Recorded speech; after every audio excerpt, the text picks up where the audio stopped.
En tout cas, si en métropole, Fabienne, on se prépare justement à assouplir ce protocole, il y a un territoire français qui n'envisage pas du tout d'être confiné, c'est la Polynésie. Alors que pourtant, Wendy, c'est là qu'on trouve un des taux d'incidence les plus élevés, 522 cas de coronavirus pour 100 000 habitants. Wallis Glaise de Radio 1, notre partenaire à Papette.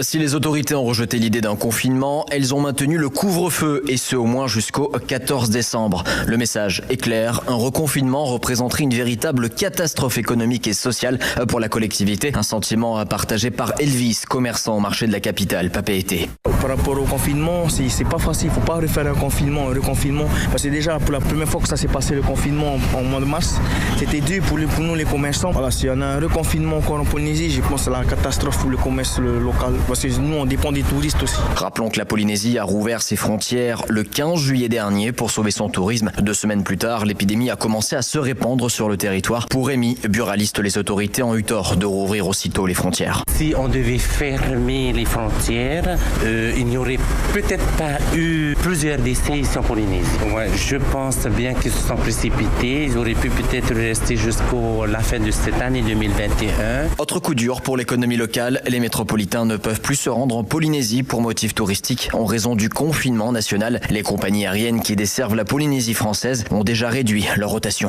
Wallis Glaise de Radio 1.